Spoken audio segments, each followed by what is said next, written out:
Hello and welcome to the Mobalytics patch 11.17 tier list. Once again, I'm Danox Harrison.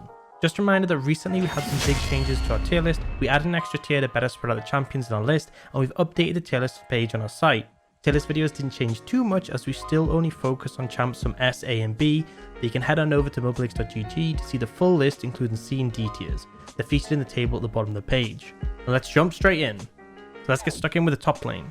The God tier we have Tahm-Kench, Nasus and Garen, and the S tier we have Lilia, Malphite, Ornn, Sett, Urgot, Wukong and Yorick. The big changes for top lane are the 580 nerf to Divine Sundra, and Wits End now no longer being a strong rush as the on-hit damage only starts to scale at level 9. Essentially the 80 nerf to Sundra doesn't make a massive difference, but does tone back the big range of bruisers who rely on this incredibly powerful item. It will still be built, however we may see some champions jumping to competitive alternatives.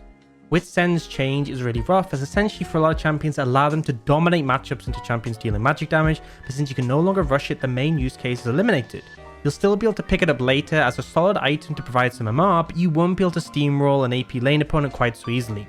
Aurelia also had a passive healing toned down. Combined with the 2 item nerfs, this is enough to tone her down a fair bit. She'll still be strong, but some counterplay is being introduced which is definitely healthy. Teemo also got a buff, an extra 3 damage on his E, which means she'll have more potent harass, but wasn't quite enough to bump him up a tier, and honestly I'm glad Riot isn't going for a more significant buff than this, as we definitely don't want Teemo to become OP. Gangplank also got some significant changes, but they've essentially increased the skill cap and he was already pretty poor in lower ranks, so he's still down in the depths. Onto our highlight picks, and first up is Lilia. She started to find a lot of headway in the top lane since she got a minor rework to shift power towards a passive. The reason she's doing so well is because she can maintain a distance and chip away at enemies while keeping herself healthy. She does struggle into champs who can gap close onto her. Aurelia is a big example. With Wits End being nerfed as a rush, then there isn't as easy itemization for AD champions who are looking to take her out. In teamfights, landing a big sleep can be fight winning, and you're bulky enough to zip around fights constantly dealing damage. With the burn from your items and passive combined, you shred through even bulky targets. For the most part, your laning is going to be better into melee champs you can keep at bay, as ranged champions may harass you down and not let you trade to heal. Jax is a big benefactor of the extra 100 HP added to Hullbreaker. If you're planning to split push to your heart's content, this item makes you incredibly hard to beat in the side lane and capable of taking structures easily. That being said, even without playing the side lane style, he's still a really powerful champ and does well into a lot of the strong bruises as your E heavily shuts down their ability to take you on. Early laning phase you have to play around it as it has a longer cooldown and you're relying on it to trade, but once you get into the later stages this cooldown is low enough that you can repeatedly use it across a fight. On top of that you can keep leaping to targets and your sustained damage is insane. Jax is a great answer into Camille and Aurelia as he shuts down a lot of their damage and can now duel them, so is a great champ to pick up if you're struggling into those two. Malphite has for a while been a premier low elo pick as his easy engage power and incredible tankiness make him a very consistent and easy to play pick. The reason he's going to be flourishing on this patch is that with the Wits End nerf you won't have bruisers easily grabbing MR to shut down your damage while also giving them extra magic damage to make it harder for you to buy pure armor as you'd want to. Malphite's laning is mostly gated by his mana, and he can fall behind if you end up taking too many bad trades, but once you hit 6 your power increases massively. The amount of strong AD bruisers running around get massively crippled by your E and allow you to stack armor, and you're incredibly effective at also shutting down AD carries. Another indirect buff to Malphite was Sylas being nerfed. When he was really strong, a big concern whenever you take Malphite is that Sylas would be picked to steal your ult. The possibility is still there, but with Sylas being a fair bit weaker, you aren't going to be as concerned. Onto the jungle. In the God tier we have Jarvan, Trundle and Vi, and in the S tier we have Echo, Fiddlesticks, Master Yi, Nocturne, Rammus, Warwick and Zac. In the jungle there was some big nerfs to Blue Kayn. Essentially people have been building Goldrink on him and being a bulky target but still capable of dealing a ton of burst damage, so essentially having the best of both worlds. With this nerf his blue form is drastically weaker and as a result he's fallen by a decent amount. Viego has also been adjusted quite a lot. Ultimately this is going to be a pretty significant nerf and he's plummeted as a result. He's simply been nerfed in so many areas that it's hard to see him performing at the same level he held previously. Amumu was also hit with some big changes. He now has 2 charges on his Q, which is great, but in return he had his damage nerfed, his tankiness nerfed and his ult nerfed. It's hard to scope out exactly where he'd land, but ultimately it's expected he'll be weaker at first. A big factor as well is that his Q charge timer is a fair bit longer than his current Q cooldown, so although you can make a big impact with the 2 stuns in short succession, after that you'll be in an awful position if they turn the play around. Echo also had a bump up with his passive damage to jungle monsters being buffed. It's not a huge change, but he was already performing pretty well, and this was enough to push him up to S tier, so we're trying out if you're a big fan of the champion.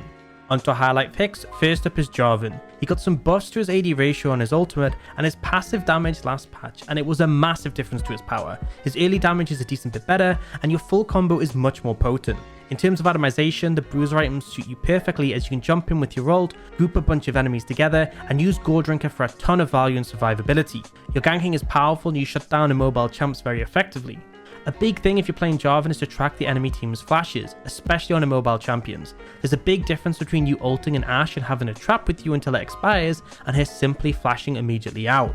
Trundle is so strong right now. Similar to Jarvan, a big part of his value is how heavily he shuts down immobile champions. Your pillar not only can block them in place, but the slow is pretty oppressive and makes it very difficult to walk around it. On top of that, your dueling potential is hard to match as you drain your opponent's AD and resist and can deal a ton of damage to single targets.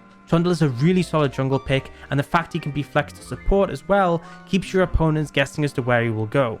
I think he holds up well in most matchups, and if an enemy face checks him, they'll really struggle to win the fight or get away. Master Yi is a tried and tested low-elo stomper, consistently able to clean up games with pentakills and frustrating his opponents. A while ago he had his on-hit build buffed, and as players are starting to transition to it from the lethality build, he's really performing well. Your clearing is really fast once you get some items, and you become an incredible team fighter, duelist and objective taker later in the game. With a lead you're basically unstoppable, and you can use your Q and W to buy time and survive when many other champions would go down. Master Yi isn't everyone's cup of tea, but he's definitely strong enough at the moment to justify picking him, or I guess just banning him. Onto the mid lane. In the God tier we have Graves, Malzahar and Annie, and in the S tier we have Ahri, Anivia, Annie, Aurelia, Kayle, Lux, Malzahar and Zed. Mid saw Graves take a nerf to his mana cost on his Q, which will lower his ability to spam clear waves and be a big factor, but he's still looking to be incredibly powerful on the patch regardless of this. Sandra saw a nice buff, but it doesn't really do that much to make him more powerful. She's still decent in the right matchups, but is gated by her long Q cooldown early. For Zed, he had his late game ult CD nerfed and his EAD ratio in return for some buffs to his Shuriken ratio. Essentially the intention of this is to increase the skill cap of the champion as his Qs are a lot harder to hit, so this shouldn't be a big nerf in the hands of a skilled player. This is a low elo tier list and the expectation is there will be a drop in power here. We saw Serpent's Fang take a decent nerf to its lethality and lost its spot as the most efficient lethality item. It's still good into heavy shield comps, but you probably won't be buying it when the enemy has no shields. In return, Ghostblade got a really nice buff with a lowered cost for slightly less AD, but in return got 15 extra ability haste. Definitely now the go-to non-mythic lethality item. Onto highlight picks, first up is Akshan, and he's finally started to find his place in the meta. He probably would have been S tier if it wasn't for the Wit's End rush nerfs, as he was able to basically beat every mage mid with it. He still, however, is really strong at dueling. He can play the lane relatively safely with his mobility to dip away, but he will start to consistently find solo kills once he gets a few levels, and at that point he becomes incredibly hard to handle as he can use his W to roam very effectively and start to impact the side lanes. Once you get rolling, you scale really well. The passive on your W allowing your allies to respawn is really frustrating for the enemy team, as if you clean up a fight, your team can instantly get back on the map and head towards Baron or another big objective. I would strongly advise banning this champion if you're not going to play him yourself, as he's a massive issue to deal with. Ahri is in a solid spot, and a big factor in her looking good is the fact Wit's End isn't as good of an early rush. The early MR really limited her ability to burst out targets who'd built into it, but now with it gone you should have a much easier time unloading your combo and taking a target down. With Everfrost you can layer your CC really effectively and set up for your teammates. Ahri isn't going to rival the likes of LeBlanc in terms of damage, but the fact you can fish your picks consistently and set up your team is a very powerful effect. Look to pair up with a jungler who wants to be proactive early and can follow up on your charms, and you should be able to dominate the mid jungle 2v2. Corki's performing really well at lower ranks, and again he's enjoying the fact that Wit's End won't be picked up as early. He essentially does just want to farm up a decent amount, but once he gets rolling he can do an insane amount of damage in teamfights and chunk enemies out. Corki is essentially a pick who punishes the enemy team's inactivity, but he also has the safety of his W to keep himself in a comfortable spot and the power of his package to actually join in with players early in the game to assist his team. Grabbing your package and beelining towards a side lane can either result in a kill or at minimum force the enemy to back away. In the late game you're a monster, very hard to itemize against and doing a ton of damage and basically a surefire win as long as you can position well. Fleet Footwork was also buffed a fair bit and is typically the go-to keystone for Corki to allow you to help survive and sustain through the early game. Onto AD carries. In the God tier we have Ashe, Ziggs and Vayne, and the S tier we have Jhin, Kog'Maw, Misfortune, Sivir and Swain. Some big changes in the AD carry role, first and foremost is Lucian. He's had a mini shift up and essentially the goal of the changes was to push him from solo lanes and into the AD carry role. He now gets bonus damage when he gets buffed by an ally. This makes him pair up very effectively with champions like Nami, Sona or Yumi who can buff him frequently. The downside is that he typically like pairing with more aggressive lanes. Ultimately, it's hard to call how the full impact of these changes will hit, but I suggest looking over the full patch notes and giving them a try because he should be a bit better at least. Xayah also got a nice buff with the Q now reducing in cast speed as you get more attack speed. This is a really nice change to help the responsiveness of your Q auto E combo. However, Xayah has been a bit hit or miss at lower ranks, and although she'll be better, it's hard to say how much that'll impact his success at lower ranks. He'll definitely be one to keep an eye on, and there's a lot of potential for it to skyrocket. The Witsend Rush was a big hit to Kog'Maw, and he's dropped as a result. There's still alternative builds for him to take, but none are really as instantly gratifying as Witsend in terms of the one item power spike. A while ago, Senna was nerfed out the AD carry role by halving the soul rate for minions she killed. This has now been reverted, but on top of that, we've also seen her crit damage be buffed, and her attack speed scaling, she's going to be doing a bunch more damage. Senna scales really well and can utilize her sustain and lane to consistently trade and win out. Ideally, you want to be paired with a support who can peel with you, and one problem is with Tahm Kench's rework, you don't have that easy option. But Braum is a really good alternative, and you can very quickly stack his passive with an auto Q auto. Vayne is very popular and doing really well at lower ranks despite the high skill cap. Essentially, if you don't punish her lack of wave push in the early game, she'll end up dominating later on, and often lower ranks teams aren't as good at coordinating dives to deny minion waves and put her behind. She's great at dealing with a lot of the melee bruisers who are super popular in the meta, and she's capable of decimating when piloted effectively. She's actually a good pick into Ziggs and was used as a counter pick in the LPL playoffs by WE.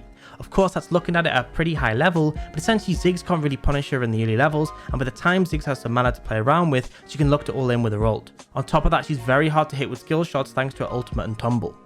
Onto the supports, in the God tier we have Zyra, Nami and Sona. In the S tier we have Blitzcrank, Brand, Leona, Soraka, Xerath and Zilean. Not too many changes in the support role other than Leona having her resistances on a W toned down. This is unlikely to drastically change things, as with Aftershock and a W, she has an overkill amount of resistances. It'll definitely make her a bit more killable, but she's still the premier engaged support. We highlighted Sona last patch, but I think a refresh is justified simply because she's performing so incredibly well. Sona's win rate was already high before, but giving her more early mid-game power has resulted in her absolutely dominating.